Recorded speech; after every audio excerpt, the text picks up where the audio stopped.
Hello and welcome to the Franchise Connection, where we fight giants with the greatest weapon in the universe, a can of spray paint. I'm Matt Fisher. I'm Matt Sparrow. And today we're discussing the NeverEnding Story 2, the next chapter. Spoilers ahead for the whole film, which is something I keep forgetting to mention. You've been pretty good at it. Yeah, I'm sorry, I'm remembering what I need to. Right, or as I like to call it, NeverEnding Story 2, the most boring chapter of any book. Well, especially the NeverEnding Story book. Yeah. It has an emblem that's alive. How's that a boring book? Yeah.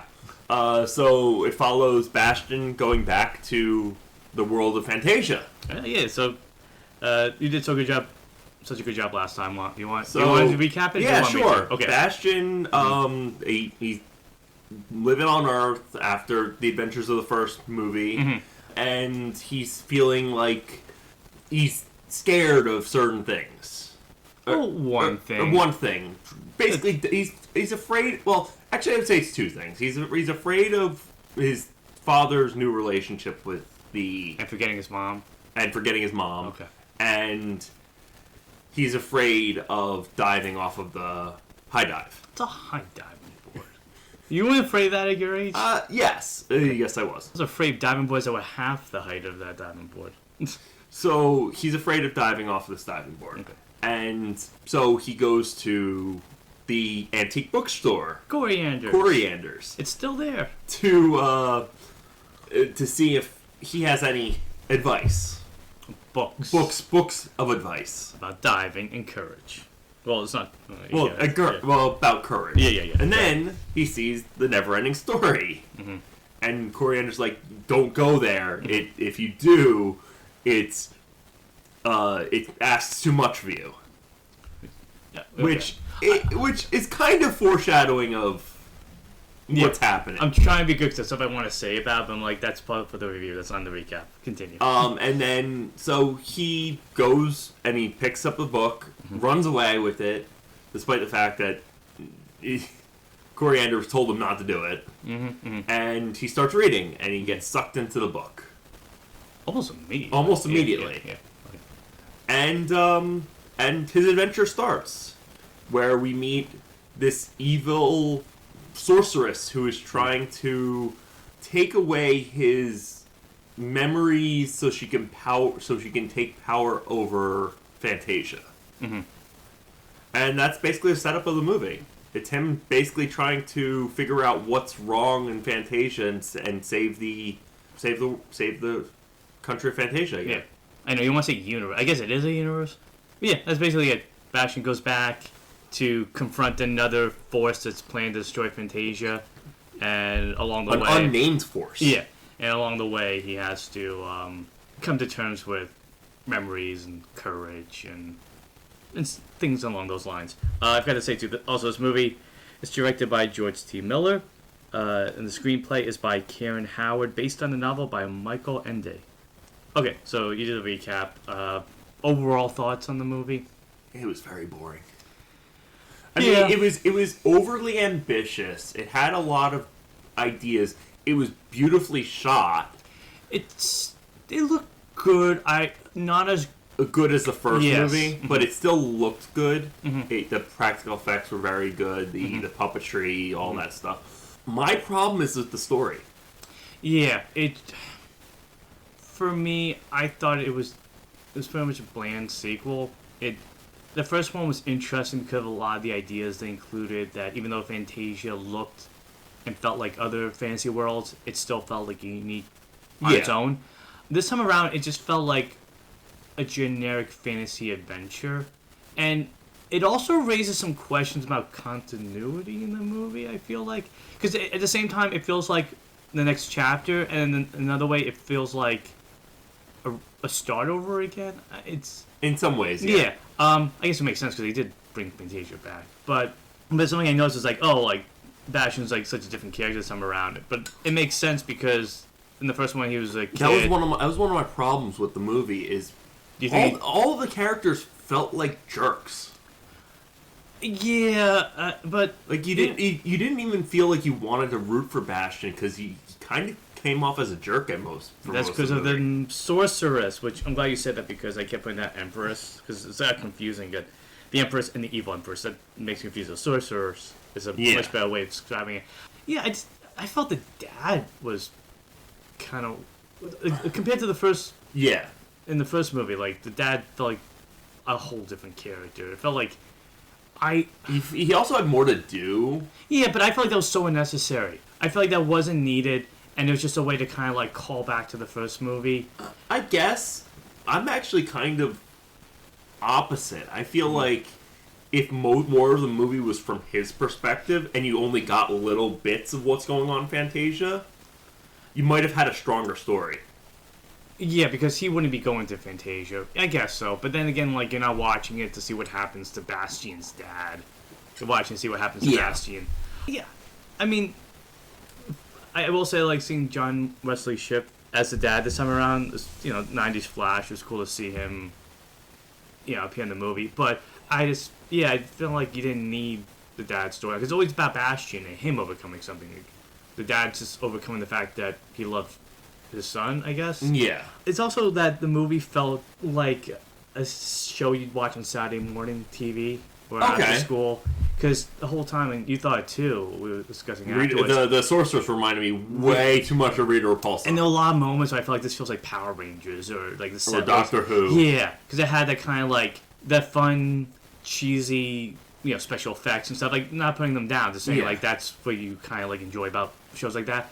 But even like when Bastian's fighting some of the monsters in this movie, I'm like, this is like all I wanted to hear was "Go Go Bastian Ranger." I mean, the giants reminded me of the putties. Yes, yeah, me too. And so I think like the first one was so much about the power of imagination and books and just finding your own voice and your own path.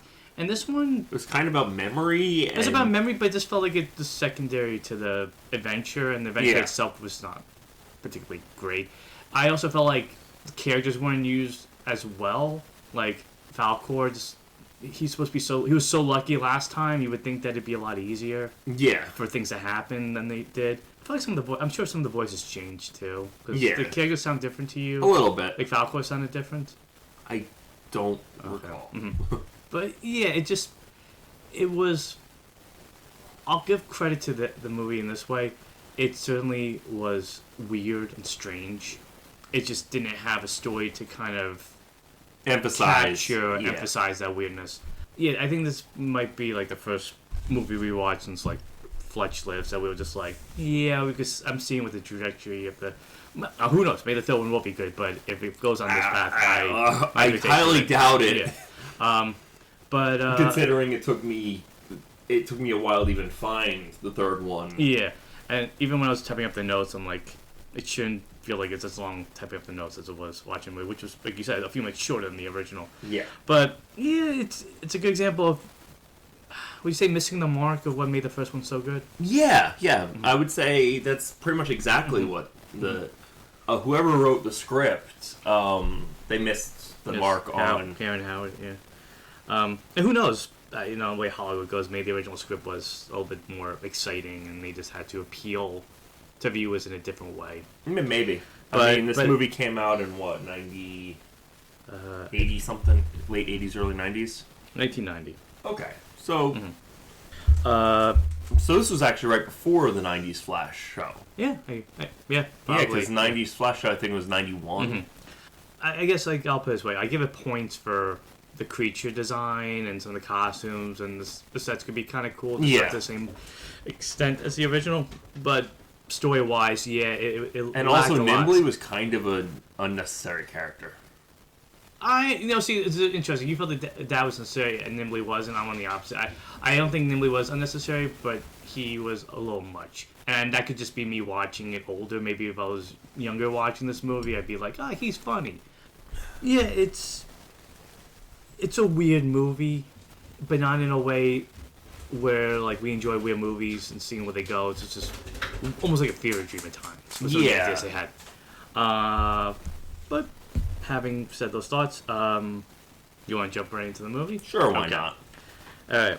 So something that I noticed when it opened up was It No opened theme song. No theme song, and it had like Superman the movie opening credits. Yeah. So I was just imagine the director's like, get me that guy. A movie needs to look like that. And so I got excited when I saw this because I was like, oh, George Miller. And then when I looked it up, I'm like, it's not that George Miller. Okay. This was George T. Miller. And what else he directed? he actually did some movies from the 90s I'm like going to watch. One was Zeus and Roxanne, about a dog and a dolphin that become friends. Okay. And the other one was about Andre, about a kid who befriends a sea lion. And those are charming little 90s movies. I'm sure this was after this movie came out. So, yeah, the whole time I was watching, I'm like, okay, this, in some ways, this feels like a weird George Miller movie. Sure enough, it's just a different George Miller. This happened, like, with some comics I've read, was like, it looks like one writer or artist, and it turns out it's, like, a completely different person. I did laugh, because it's like, oh, this movie feels like, it felt like a 90s look from the start of the movie. Yeah. And, Sebastian's wearing those, like, the 90s fashion. He's making a 90s type lunch making a mess in the kitchen. He's a messy teenager. And I put my notes, I'm like, oh, he's like Bastian Magoo. Because, he's, like, breaking eggs and plates, and, like, he's knocking over everything. He's clumsy. And then when his dad comes in, he makes an even bigger mess. Yeah, like, he was just trying to be helpful, He was trying to clean up, but he thought it was a bigger mess. Mm-hmm. Him and his dad, like I said, Dad's played by John Wesley Shipp, who played the Flash on the TV show back in the 90s. You say the relationship is different this time around? Very. How so? I mean, his dad's basically moved on from his mom, Bastian's mom, and is dating someone else. So there's that element added in. He's a lot nicer to his son in this movie. Yeah. Well, I wouldn't say he wasn't nice the first time around. He was just being very matter of fact. I guess there's a little bit more compassion in his character. Yeah, I guess it's just something I kept saying, like, oh, Bastian seems different, but then, like, you watch the movie, he's older in this movie. He's meant to be a teenager, so he's dealing with different fears and worries than he was the first time around. And I guess that's the thing about this movie. It's like there's no like central focus compared to the first one. Like, what is it that he's trying to get over? Because it jumps to the next scene. He goes on. He wants to be on the swim team, and then he can't jump off the high dive. Jim Tito was being a real jerk. Like, he was making fun of him. It was the 90s, I guess. But he's like, oh, I got a cramp. I can't jump. And he's like, really? You got a cramp? Yeah. And I saw that. I'm like, oh, this is gonna be like the arc of the character. It's gonna be trying to overcome fear. Thing is, that feels like a regression for his character because he did overcome fear the first movie. Yeah, but like I said, like different stages of your life, you have different fears. Yeah, but I guess you could say it's a little repetitive. Like, it's not like if finding courage, same thing as overcoming fear. Yeah. But maybe that's the central idea behind these movies is like you can't be worried or scared of things. But yeah, Bastian, like, he wants to be on the swim team, but he's afraid to jump off the diving board. Like, when he looks at off the diving board, he's like seeing like a waterfall that he's like terrified of. So, and that's the thing too. Like, the first movie, like, he had like flights of fancy, like he was like having daydreams. Yeah. And this time around, like, that's the only time he really has something like that. That and when he's in the kitchen making breakfast or lunch or whatever, and he's like reading a book and has the sword and the. Oh right, yeah. So he still likes his literature. You would think that he'll have more books in his room, I guess. But yeah, then we cut to dinner, and Dad's making pizza and orange juice. I don't know, stuff like that. I noticed. Yeah. Like, seems a little too much for me, but maybe that's what they like. And the dad's getting ready to go on a date, and Bastian's a little like on the fence about it. Like, the dad doesn't say he's going on a date. The dad says he's going to a business meeting. Yeah. And I got the tie because of this and because of that. And as he's talking to Bastian, he's like, "Oh, like, why are you wearing that stupid, like, that worn-out sweater?" And he's like, "Mom made it." You would think that he would know that. Yeah. And you think you would know not to say that. He's like, "Well, I hate it." Yeah. He's like, it's something like, he's like, take off the sweater. It's like a rag at this point. Yeah. But I mean, that really hurt Bastian. Compared to the first one, like, I don't think the dad would have said it as harshly. You know, maybe it might sound that way, but I don't think he meant it that way. Yeah, so that's the other thing about this movie. Bastian still misses his mom, and that comes up a little bit more, I want to say, than the fear off the diving board. At first, I thought the sorceress was going to be like a personification of the father's girlfriend. Oh, I thought it was going to be the mom. No, okay. I thought it was going to be personification of the father's girlfriend. Because it's an antagonist. And it's trying to steal the memories I have, or your memories, and take over my life, like she said. Yeah. That's fair. That's a good point. That's a good observation. But, yeah, you see Bastian, and he's like, looking at Pidge's mom and thinking about her, and just really upset. And then the next day, he decides to go to Coriander's, which is still around, and Mr. Coriander's still there. It's in the Daily Bugle building. Yeah. It's so it's a very iconic-looking building. So before J. Jonah Jameson had that store, that spot, we know who was there. Maybe he reads the NeverEnding Story sometimes. I read Spider-Man in this one again and again. But this is the weird thing with like this continuity, but then they change the continuity. Yeah. They make it seem like Bastian and Coriander are still friends at the last movie. Yeah. And then he takes the book, but it makes it feel like it's the first time he's ever like taken the book. But then he also says, you know, when you reread the book, it's not always the same story again. Yeah. So it's like you've already read this book, and so which means like he returned it then. Yeah. Or maybe when he goes back to Fantasia, just magically. I mean, he seemed like that magical, wise elder figure that like it would just reappear after it was used, I guess. But yeah, it's making it seem like the old friends, but then at the same time, like, wouldn't Bastian know that this store wouldn't have how-to books? Yeah. It's funny, 'cause he also told him to go to a video store to get a how-to book. I mean, it was the 90s. It was, but it's watch a movie or something like that. Well, they'd how-to videos. Yeah, I know.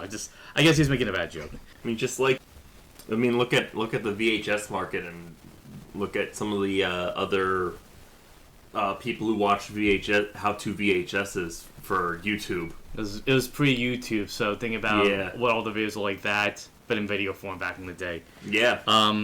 But yeah, so Bastian asks Mr. Coriander if he has any books about diving and diving boards, and he says, oh, it's under the section Courage. And as he's actually looking for, like, I guess, books about courage. Yeah. Which I'm guessing have nothing to do with diving or diving boards. No, I'm sure it's just like King Arthur stories or something like that. Which he's probably read 50 times, and that should be online. It's like, I've read this, I've read that. What can you show me? He goes, okay, a challenge. Let me see. And then Bastian hears the NeverEnding Story, but call out to him. It's the Empress. We need your help. Yeah. Come back, help! They're saying. That's when Mr. Coriander's telling him that don't do it, don't do it. He's like, you've read this book, but when you get the books, read them. There's something different about them every time you. Well, there's this specific book especially. Yeah, but I guess maybe that's a point of it too. Why it feels different, because if they wanted to do that, it should have been like the same adventure, but just different things along the way. Maybe Atreyu wasn't there the first time, right? Maybe Artax survived. Maybe the nothingness was something different. And Goa was a hero. That would have been more interesting then, because he goes to a whole different almost a Luke Cage location. He goes to Silver City, which is this like city upon an acid lake. Yeah, but before I jump to that, I like that idea that you reread books and you get something new out of them. This movie, I guess. Was trying to introduced that idea, but it never kind of followed through with it. Yeah. And I thought it was kind of funny that it feels like a trope that Bastian's always going to steal the NeverEnding book, Mr. Coriander's going to smile, and then he'll return the book. So I wonder if the next one he's going to go back to Coriander, say something, take the book, and Mr. Coriander's like, you shouldn't take that. And then he starts smiling. I don't even think he's in the third one. Probably not. But like, it's funny how Mr. Coriander's always just like, don't take that, and then he's smiling, going like, oh no, Bastian is in the third movie. But I don't know. I just noticed that, like, you would think that you would put the book in a different spot. But I guess he always wants him to steal so he can learn the lesson.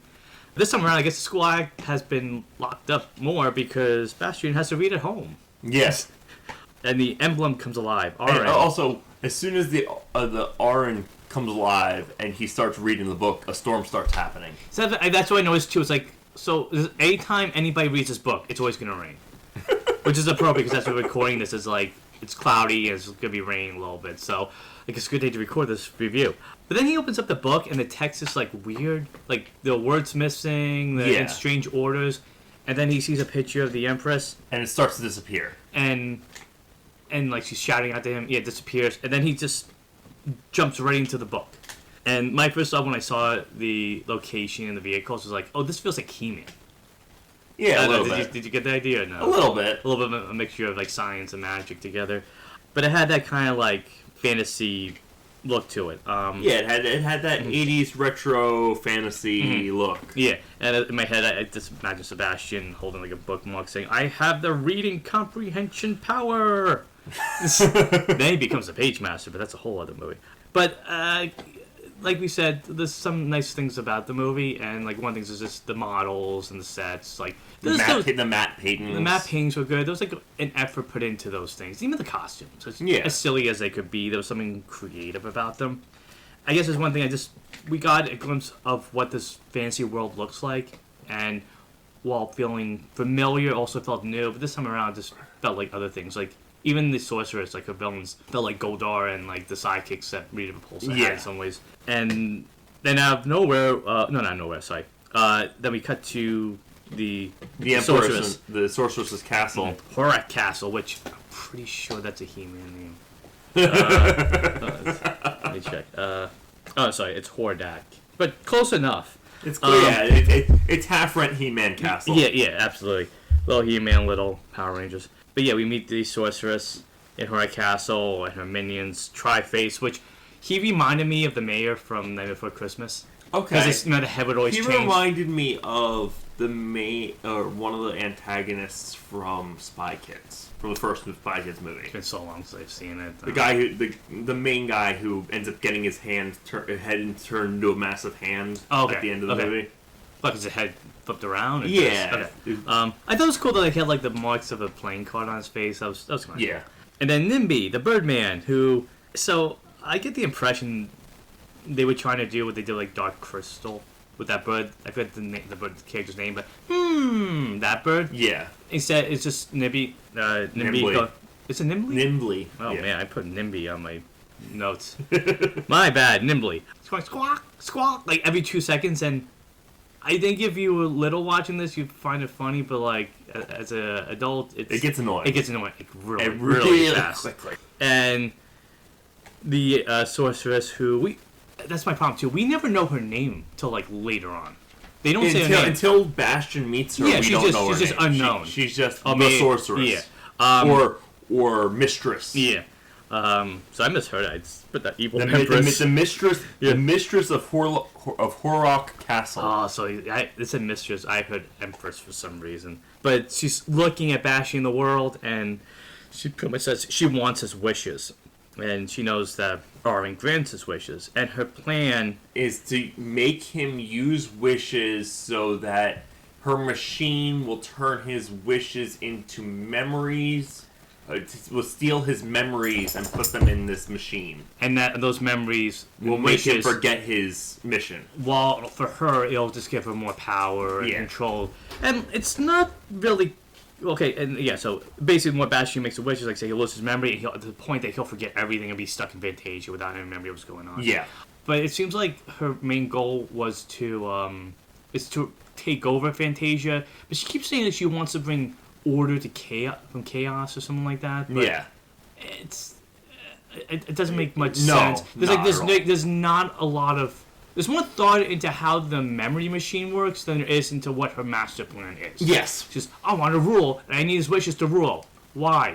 Because I have to. At least with the nothingness in the first one, there was an idea of like what it represented and the power it had. Yeah. And this one, they go from nothingness to emptiness. Just kind of a weak changing of the names. But I mean, it leads to why he's able to defeat her the way he is. Fair, but it's just kind of like there's some names attached to things in this movie where I'm like, you could have put little more creativity in the naming it. Yes. Instead of the emptiness being like, Oh, you're gonna have a field day with the third movie Yeah. naming conventions then. I always have a tough time with Heretics of Dune. This is gonna be even more fun. No, But- it's gonna be even more like it. There's even less effort made in the names. Okay. But yeah, so that's when the plot kind of kicks off, is her sending Nimble to force Bastian to make all these wishes so she can get Yes. the power to take over Fantasia. Also, And- so us knowing that that Nimble is working for the mistress, yeah. Even though Bastian doesn't, we're already waiting for him to. Oh yeah, it was so predictable. Like he's Yeah. gonna turn at some point. But yeah, that's a good point. If we didn't see Nimble, like if the sorceress was like, If we just cut the Bastian in he's there, and then a bird appears, like, oh, you need help? I can help you. And then, but you saw the sorceress like having her monologue, but you didn't see who she was talking to, like the creatures in the Yeah. sky. Listen, you could still make it obvious it's Nimble and Tri-Face because you could see from the silhouette. silhouettes. But you could have made like a little bit more effort. Yeah. And so Nimble is hanging out with Bastian on a boat as on the Asher River, and he's telling him to make a wish to make the lake purple and have a lot of sugar in it. Oh, I think it was like. First of all, he says that lake's acid. You might want to make it so that it's not acid for the people who live here. And he's like, well, maybe there's a good reason that it's acid. I was gonna say if the people that are living there, they're used to it, they're familiar with it. So yeah, but in my head, I'm just like, is Nimble just thirsty? Because it sounds like he just wants Kool-Aid. Squawk! I like my Kool-Aid. Oh yeah. One good part of this movie too, I will say, is the whimsical music. Robert Folk did the music for the movie. And Yeah. the music's actually pretty good. It's Not as good as the first movie. no, but it still has a sweeping, whimsical sound to it.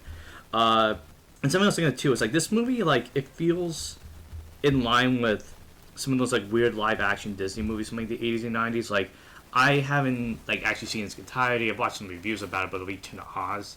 It felt like there was like a Return of Oz feel to this movie a little bit.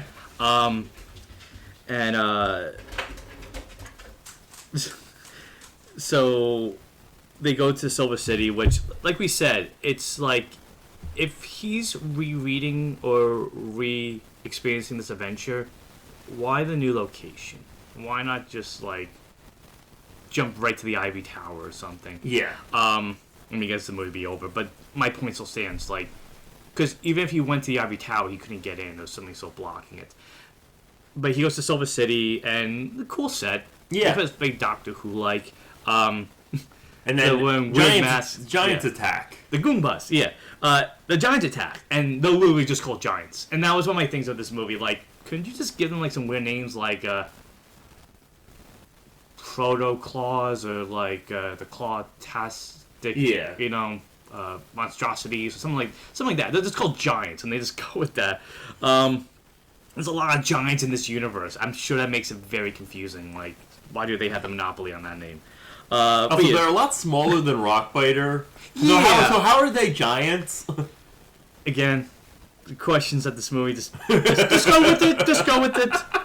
I'll talk to you later and give you answers. And they're attacking because they pop up out of the ground. They're subterranean, and Bastian tricks one into the acid lake. yeah, and no, but the whole time Nimble's like, make a wish, and Bastian's just like, no, like he's at least smart enough at the beginning. I think it's also a case of like he's just so thrown into the fire that like he doesn't have time to think about wishes. He's just trying to survive. Yeah. But they get to like this pirate ship, and Nimble like it keeps making him want to make a wish, and he's like, give me the rope. It's like, but make a wish. He's like, okay, here's the rope. It's like, you're bad at your job. Like you can't convince him. It's like because I gotta make him trust me first before.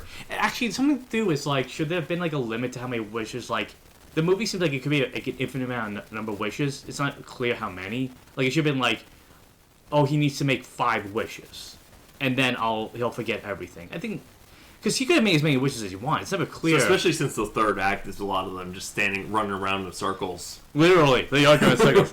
But Bastian gets the rope. He climbs up. The monster or the giant goes into the acid. It's like this is like early into the movie, but like even I was like, oh my goodness, Nimbly's gonna be a lot. But all the squawk, and Bastian falls down like a trap door, and he goes. And we get our obligatory weird creatures exposition scene. Exposition scene and rip off of Star Wars. Okay, so before we get to the Star Wars part, he meets all these like fancy creatures, and again, like half her designs are cool. One just feels like, oh, give some ribbons to that actress and have a fan behind her as a blowing. Not as much effort put into that one, but like the rock monster and the mud thing. Yeah. This one called, it's literally a harp-y. She's a fantasy creature, a being that's playing a harp and sing-talking. She goes, "Hi, Sebastian, how are you doing? You must make a wish to help the Empress." And I don't know, like between that and Nimbly, I think that might get on my nerves a little bit more. Nimbly, I could deal with because that's just his creature. At least she was only there for one scene. Yeah. But your reaction to that is kind of funny. It was just like, okay. But I like, this is like the one time I think a movie that has like a creative name that's not confusing to say aloud when we say the room of secret plots. The ship of secret plots. Ship of secret plots. Which, interesting idea that's what he would get after the exposition. Which was like, you could just go there all the time and be like, oh, this is what's happening. Secret plots, but they don't get all the plots. So it's something they mentioned the Empress. But this is what annoyed me. It felt kind of weird. They kept calling the Childlike Empress. Why? Because she looks like a child. Just call her an Empress. There's nobody else. Like, she doesn't have a father or mother that's ruling the kingdom. Or call her by their name that he gave her at the end of the first movie. Oh, maybe that's why everything went bad, because they've got the name. The name I couldn't hear because the subtitles just blanked it out. Yeah, I don't know. It's like, why did they? I just felt like, just call the Empress. Because in the first movie, did they call her the Childlike Empress? Or yes, they did. They called her Childlike Empress. I just felt like they said so much more in this movie that felt like... Probably because you had more characters around the main character in this movie, whereas in the first movie it was mostly Atreyu for like 90% of the movie by himself. But I'm just like, I don't know, at this point I feel like they did just call her Empress. I mean, it seems like, I don't know, it just felt like too much. I should have kept track how many times they said that in the movie. To make a drinking game out of it. Yeah. With the Kool-Aid from the acid lake that became Kool-Aid. I'm kidding. But they tell Bastian that he has to go to the Ivory Tower to help the Empress again. That Fantasia's under attack, and she's trapped by some powerful force. Again. So, in a way, it is a retread of the first one, but just not as well done. And Bastian has to name the force this time instead of naming the Empress. Yeah. And he does, but it's not as dramatic. It just kind of happens, and you're like, oh, all right. He's like, I figured out what it is. And then he gets some magical video message from the Empress, where she tells him, "I need you're my only hope." And you heard me growing so loud that line. This is like such a rip on Star Wars. It was so bad. Like, they didn't have to, and it feels like maybe they were appealing to that Star Wars crowd. I don't know why. It doesn't feel like Star Wars in any way. But in my notes, I put down... They're probably appealing to it because Empire Strikes Back had come out. Empire Strikes Back had almost like but that was in '83. No, Return of the Jedi was. I'm sorry. Return of the Jedi. I meant. Yeah, it came out '87. So. Oh, was it '87? I think it was '83. No, Empire was '83. I think. Because Star Wars was 71? No, Star Wars was 77, Matt. 77. It was... Return of the Jedi was 83. Yeah, and... Don't you like us looking up notes as we're trying to record? I guess my idea is that, like, I guess it's just trying to appeal to that fantasy crowd. Because, Star Wars is sci-fi, but there's a fantasy element to it, too. But in my notes, I put down, so she's Empress Leia, and he's Bastian Kenobi. And as she's talking, after the message ends, the creatures are telling Bastian that everybody goes to Ivory Tower perishes, that some emptiness is spreading, and again, something that repeated from the first movie, which is for stories to exist, people need to believe in them, but the real world doesn't believe in them, and therefore the stories are going away. And he gets Aaron to help on the journey again. And this is where the movie takes like a much different turn.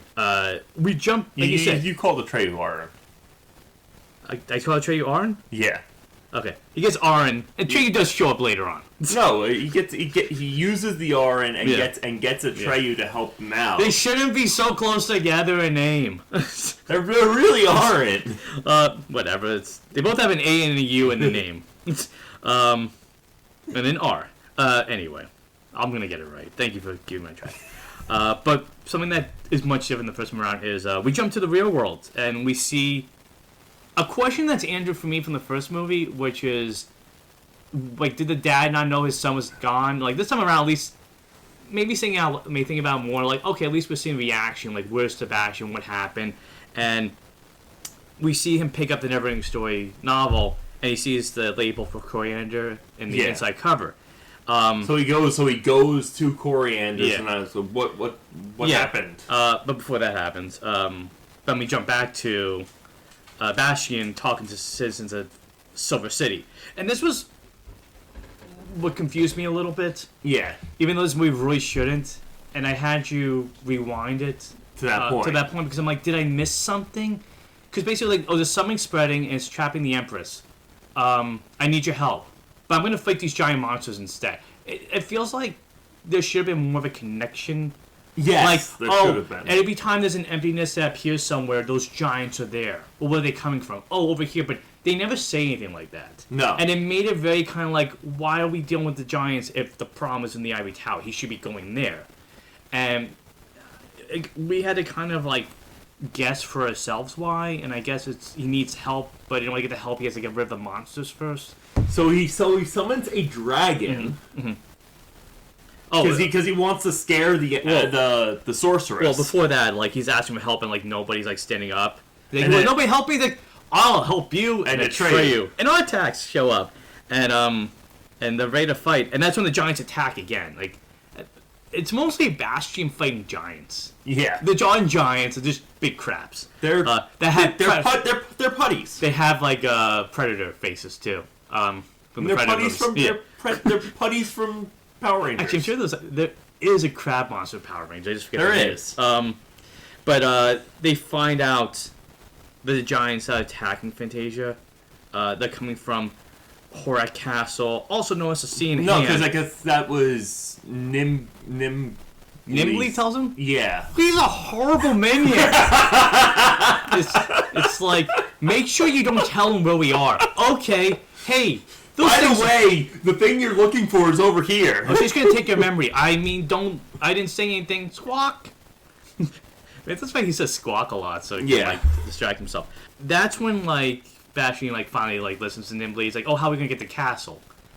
He's like, well, you need to fly. Yeah, and he goes, oh, so we get a dragon. So he's like, I'm gonna use the Orin and wish for a dragon, one that'll scare the sorceress. And it's a cheesy looking dragon, but at least it's a fun little chase. And it's also a ripoff of The Hobbit because it's named. I didn't get the name. I got it. Smurg. Oh, grown. And when they're chasing the dragon, Falcor shows up because you hear the word chase. He goes, "Did somebody say chase?" And so he starts chasing the dragon, and they defeat the dragon.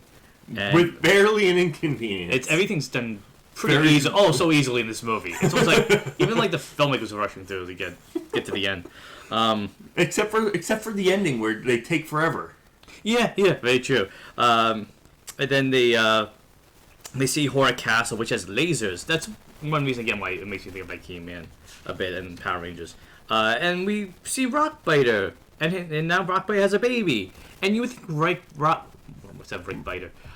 Maybe his name is Rick Rockbiter. Who knows? You would think that Rockbiter would have more to do because they bring him back and he has a kid this time around, but no, he's just there to say the rocks don't have any taste anymore. And for that, and that they're very empty. Yeah, they're hollow. Yeah, I guess it's meant to allude to something, but it just feels like it's not really as ingrained in the story as much as it should be. Whereas in the other one, he's like, "Oh, my home is gone. I came here because I have nowhere else to go." Like it felt part of the story. Yeah. This feels like a pretty much a cameo with some exposition. But yeah, then this baby Junior, he can't tell the difference between a rock and a nose because he grabs Falco's nose and Falco gets annoyed by it. It's like, no, he's just a baby. Leave leave it alone. And also every time he eats rocks, the dust falls in the baby's face. Yeah. And something I noticed too that the editing this time around it's a bit jolting. Yeah. Because it's like just boom. You're halfway in the middle of a scene and it jumps to another scene. It's almost like when we watch a movie and Tubi or something and there's a commercial, sometimes the commercial is just so abrupt, you're like, why was it there? It takes you out of the movie. Okay, so we headed to the sorceress, and she's looking at a really bad memory, which seems less like a memory and more just like a Bastian's idea of something that happened, because it seemed like, oh, we gotta get rid of these memories. I'm like, that doesn't seem like a bad memory to get rid of. It was like a bad memory of this guy. And would you say it was a memory? I'm sorry, I know I'm rambling, but did it seem like a memory, or it just seemed like he was a memory of a fight he had with his father or something like that. I mean, I'm sure that's one memory Bastian probably wouldn't mind getting rid of. Yeah. It's almost like it was a test. It's like, okay, so we got the bad memory. Let's get the good ones instead. And she's like, this is what humans on Earth, Earthlings remember. Yeah. They don't remember things on Fantasia. And I do like the fact that a lot of alliteration in this movie, because Bastian's full name is Bastian Balthazar Bux. Yes. And his dad's name is Barry Bux. Barney Bux. Sorry. I bring up the dad because then he goes back to the corianders, which the label in the book has no label in now. Ooh, mysterious. Coriander is no help to him at all. He's just talking in circles. I guess it goes back to later in the movie. He's like, oh, I need help finding my son. He had this book here. Read the book and find out where he is. No, that seems like a bad way to kind of help this dad. And the dad's, I guess. Well, actually, he does make a point. He's like, he says you'll find out what happened to your son by reading the book. Yeah, but his dad, who lives in the real world, would be like, you did something to my son. It comes up kind of suspicious to be like, read the book to find out. It's like, oh no, tell me the answers now. I'm not reading the stupid book to find out. And then I guess the idea too is with the dad's arc in this movie, it's him trying to accept things that he can't see or understand, because he twice in the movie he's like, I'm an engineer, I had to see something to figure out what it is. I'm an engineer. Yeah. I see what I see. That was his exact thing. He's like, I know what I see. I see what I see. And it's funny because that comes back later on. And then we jump back to Fantasia again, and we see Atreyu gather some warriors to fight the giants. And something I thought was interesting was the last movie was a bit of a team up with Atreyu and Bastian, but in a different way. Yeah. Him reading it, following his adventure is a whole part of the movie.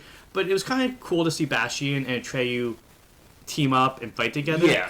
But at the same time, they're not really friends. They're just he read his acquaintances. Yeah, he knows him because of his stories, but they act like they're old buddies. Yeah. And maybe they are, because they did say in the last movie he had more adventures and Fantasia and everything. But it's, on one hand it's cool, the other hand it kind of feels a bit out of character. Oh, I always thought you could do this. He goes, no, when you read the books again, I can have new skills. I can have a new backstory, something like that. That would have been interesting. That could tie into the memory thing too. We remember it a different way every time we reread something or rewatch something. As they're talking, Nimbley looks at a Christmas memory, and he starts to cry. But no, it's not that memory, right? He does look at a Christmas memory, because that's when he gets a sweater. He sees a Christmas memory, but it's not until he sees later a memory towards the end. Oh, they have the name drop. Yeah. I guess that's maybe one of the kind of setting him up to have a change of heart. Then Bastian and Atreyu are like, here's the plan. And we're like, you watch, you're like, what's the plan? Because I wrote down vague planning scene. It's arrow here and arrow here. Okay, sounds good. It's like it'd be great if Nibbly was in the back going squawk. Even I think this doesn't make any sense. And as they're getting ready to attack the castle, yeah, they get attacked. Well, they get attacked, but before that, Bastian's is like they're doubling down on the idea that he feels so alone, and even though he has his dad's moving on, but he's still stuck with the memory.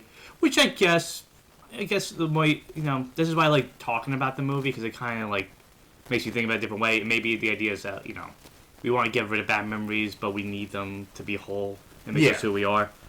I saved you 90 minutes.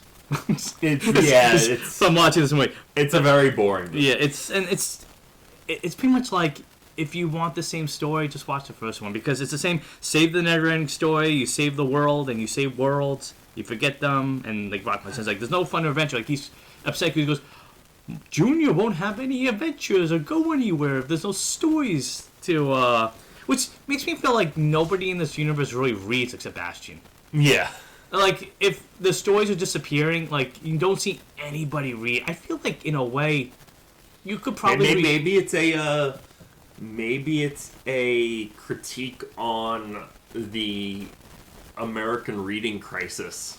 Maybe, but I feel like, in a weird way, the NeverEnding Story would work better today in that way. Yeah. If everybody's on their phone, they're streaming, looking at stuff, and, people are reading less than they have been in the past. Something like that idea would really maybe mean a bit more. I'm not saying to remake it, but maybe you can. Maybe Bastian would be older now. You could do a legacy sequel in a way. Yeah. But yeah, I feel like maybe that theme maybe strikes a little bit more now than it did back then. And like I said, it doubles down the idea that memories and the power are a big part of the film. And then, like you said, they start to storm the castle, and he gets hit by a laser, and he's stuck in the laser. Sounds like a tractor beat. Yeah, and then Atreyu reflects the laser back at the castle, blowing up the lasers. Such a poor defense. It's like, it's a tiny little thing. I know it's powerful, it's magical, but, and then Three-Head says, "Oh, they blew up our lasers!" And it's like, darn, that's the one thing that we had. And then they go to the castle. Send the giants after them. And then they go to the castle gate to break in. And Bastian's just stalling in front of the giants, which, again, like, I'm like, that's when I was like, give them a... Because when they say giants the first time around, you don't know what they are. You think that as Sebastian spends more time at Fantasia, they would, like, these creatures are actually called... Even the Racings, have more of a creative name than giants. Yeah. But he's... also, I felt like there's a part where the sorceress is looking out the window. In her window, the panes are like spider webs. They should have been giant spiders. I don't like spiders. But it would have been more fitting than crab monsters. I think it would have been creepier, too. Yeah. But Bastian... Especially for a kid's movie, have a nice creepy villain creature. Yeah, like they could have, like, 4 arms and 4 legs, and they could sell the pinchers. With two arms that wield swords. Yeah. But Bastian's, like, stalling. Well, I guess Atreyu's planning to attack them or something. Yeah. But he's like talking about, like, I forget what he was saying, but he was like rambling on and on to distract them. And then Atreyu uses opens up this box of toys. His army. The one it made me think of it's such a weird movie because it's always like a movie that you watch and you forget and you watch again and you forget. But Toys with Robert Williams. Okay. Like, it felt like something from that movie. But it reminded me of Small Soldiers. Oh, that's one too. Yeah, that's a good one. But it's just like, oh, that's your big way to fight them? These tiny toys? Like, okay.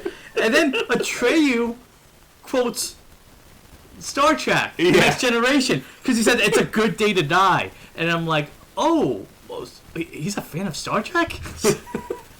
It's just... Maybe they just want to see if they can get through that line through. And as that's happening, Bastian...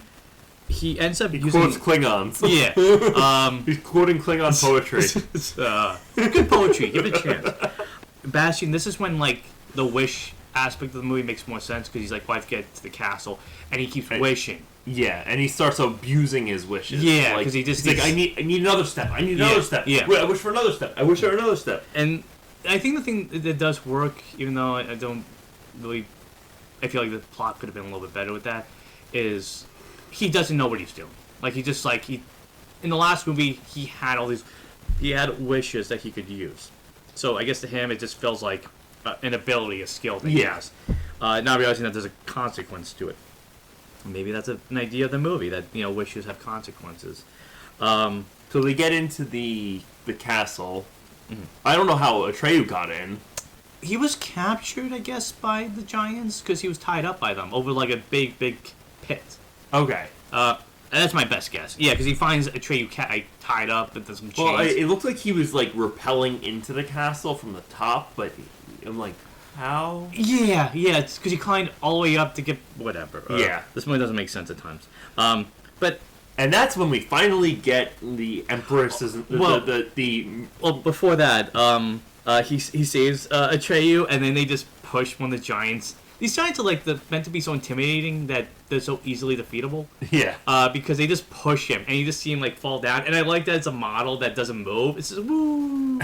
and then we realize that what he actually names what the force is. Well, again, I just want to say too that as he's fighting the giants too, that's when he wishes for a weapon, and he wishes for a spray can. Of paint, a can of spray paint, and and Atreyu's like, "Is that a weapon in your world?" He goes, "It's a weapon against walls." No, it's not. It's like just because you tagged them with the can of spray paint doesn't mean that like you attack the wall. Yeah. I mean, it's New York. Is it New York though? It's never clear. It's never clear. It's a generic city. It's generic city number 5. But it looks like it could be New York, possibly. But then, like you said, then we kind of start to get more answers, and we discover that the sorceress, she is the one infecting Fantasia and keeping the Empress trapped. Like she knows what's really going on. And we also get a name to the force that's causing the. That Bastian names it. Bastian names it the Emptiness. So he just pretty much was talking and just boom, name. Like it's like that. Everything looks empty. So the Emptiness.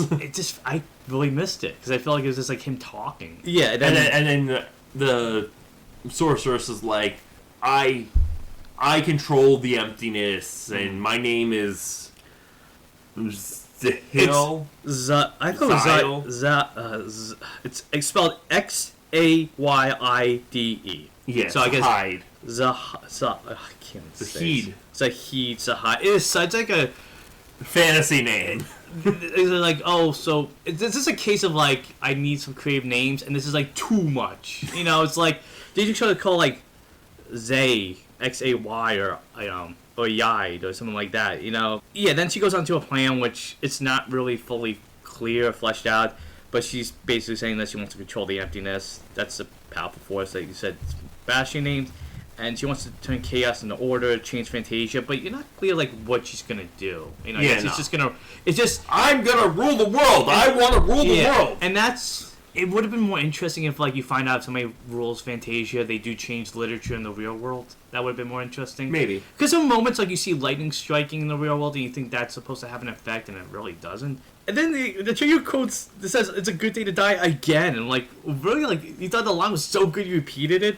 So they then they capture the sorceress. Say her name.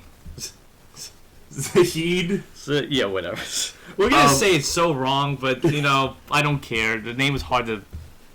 And then in the real world, his Bastian's father goes back to. Well, he's reading the book in his car.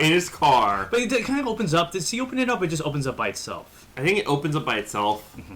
And then he's at a stoplight and he's looking over and he reads his son's name and that he got the book at Coriander's. Yeah. It's like, what? And then you honk. And then he goes and calls the cops to Coriander's. And the bookstore's gone. It reminds me of that joke from The Simpsons. It was never there. Well, it reminds me of that joke from The Simpsons where they're making fun of they're spoofing the monkey's paw, and Homer's like, "What'd you get?" They goes, "Over there," and it's gone. He goes, "Oh wait, no, it's over there," and the guy's like, "You'll be sorry." And then we go back to Fantasia. And Bastian and Atreyu have they capture the sword Zahid and tell her to lead them to the ivory tower to save the In her Zobiel. in her Zobiel. Very pretentious. It's just a carriage. It's like, anyway. And I guess the plan is that she still wants Bastian's wishes. Because she has some of them already.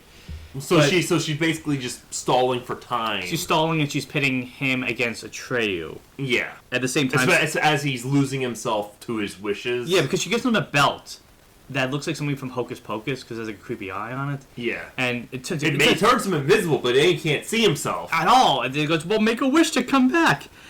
And it feels like she just kept doing that. Because he does it... It's also annoying. He does that like 3 times. Yeah. But it's funny because in the background, I don't know if you noticed... Do you remember when you were little, there was a science store at the mall called like Natural Wonders? You remember that? Vaguely. So they had like those spinny things, like those magnetic things that like remove and spin. Those were in the background. They're not fantasy stuff. It felt like it's like we need props. Oh, I got this thing that spins perpetually. Okay, put that in. That's cool. I got this thing at Spencer's Gifts. Pretty much, yeah. So it just made me laugh. What? But it's funny because I put down Xayide or whatever. I'm not going to say her name, and I don't really care.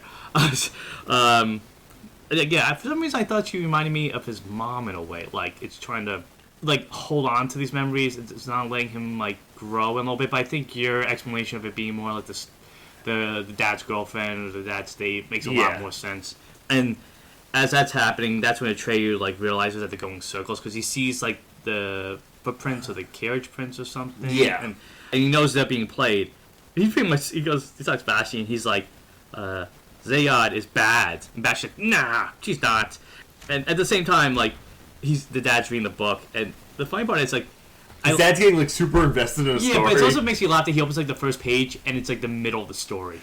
I mean, I know like there's in media res, but like he's actually just reading like to where the story is. Atreyu, like, he feels like he has nothing to do. Like, he's this great warrior, and he's just kind of like there most of the time. It's like it's a step down for the character. And then he's having a conversation. Atreyu's having a conversation with Bastian. No, with it's first a conversation with Bastian, and then Bastian's like, no, we're not going in we're not going in circles. She said we're almost there. Yeah. And Atreyu's like, no, do you see these tracks? Yeah. I'm a tracker. Yeah. I know what I'm talking about. Yeah. We're going in circles. But that's when Nimbly sees the memory, and also Atreyu sees the memory of his mom dying. And that's when she's in the hospital. She's in the hospital, yeah. And then she's telling Bastian, some nice sentiments, and she says to him, "Oh, we're part of a never-ending story." Like that's a name drop for the title. And Nimbly's go ahead. And then Nimbly cries. Yeah. And then we cut back to his father reading for like 5 seconds, and then we cut back to that's what I mean. Like Atreyu and having a conversation with Falkor about what to do with Bastian, because Bastian's losing himself and he's losing his memories. And I felt like Falkor is so underused in this movie. He was there because they needed like a face of the series to be there. Yeah. And like he doesn't do anything. Like he's there to get his ear scratched and talk. He's there to be in the chases, and that's about it. Like in the last one, he was motivating Atreyu, and they were a team, and it just feels like an afterthought, really. But I thought something interesting too. They said like Arwen is, I think Atreyu says like Arwen's different with humans. It's like you could save Arwen. Like Atreyu finds himself in a position where he's like, I can either save Arwen or I can save Bastian, Fantasia, or something like that. Because basically he's seen Bastian falling under the spell more and more, and he signed with Xayide or whatever. Yeah. And they fight. It's like a playground squabble. And you're mean, you're wrong. And Bastian kills Atreyu. As Xayide is looking, we're like, what's she looking at? She's not even in the same location. Like this, and they don't show any screens. It's like, it's happening. It's happening. I've done it. And then Bastian goes back, and he also, like, dumb villains, like, they have the machine right there. Like, they should have suspected, like, he could see it any time. And he sees the memory machine, and he's like, oh, Atreyu was right. Oh, it's like, I made a mistake. And then he sees Falcor flying away Hey, with Falcor, Atreyu's body. I need your help, and Falcor's like, I'm out. It's like, you suck, you're mean, I'm not hanging around with you. So he takes Artax and rides as far as he can, and then gets shot off of Artax By some... by something controlled by the sorceress. Yeah. That's funny, too, because as a dad reading the story, he's like, my son can ride a horse? It's like, your son can grant wishes, too, and he's inside a book. That should be the least thing that you're surprised about. My son can't ride a horse. And then he falls off a cliff into water, and his dad gets all, like... invested in the story. Invested in the story. He's like, yes, he was able to grab the branch and swim. And as Bastian goes on some... vision quest. Yeah, pretty much. Xayide is like, oh... She wants to go under. I don't get. What does she want to do? She uses the. I forget. She uses darkness to. What was it? To travel at the speed of darkness, which is faster than the speed of light.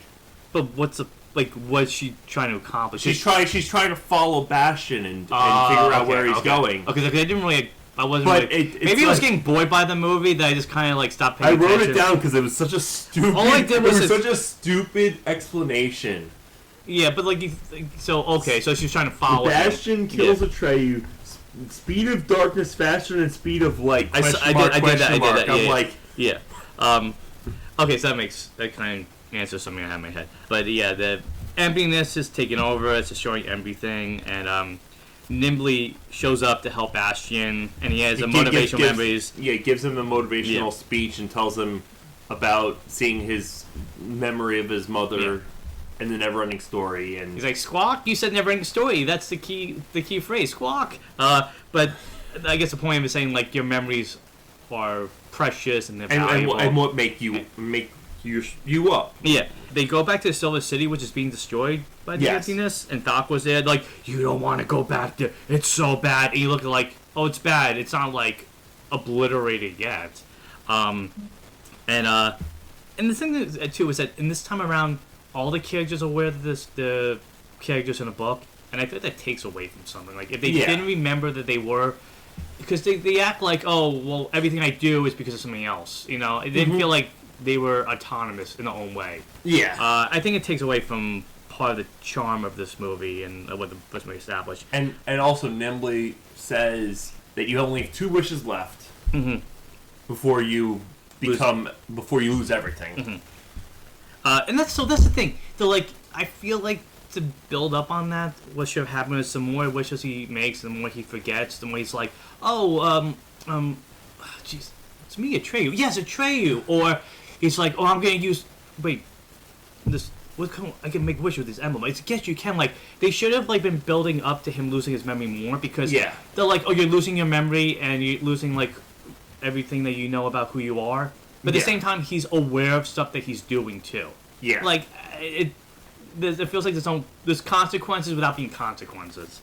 And then the giants attack again, and he decides to use his last wish. Xayide is saying like you can use the last wish to go home, but then the Fantasia will be gone, the Empress will be forgotten. So he does use his last wish to. He uses his second to last wish to bring Atreyu back to life, and which he forgets his father, and then he uses his last wish to fill the. To give Xayide a heart. Well, yeah, to give her a heart and give her emotions. Yeah.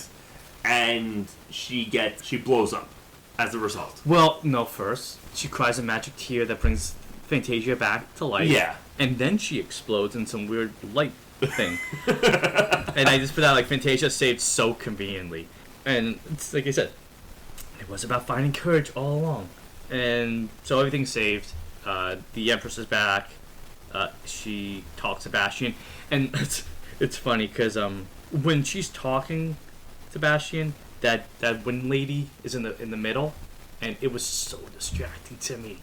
Yeah. No. And what was it?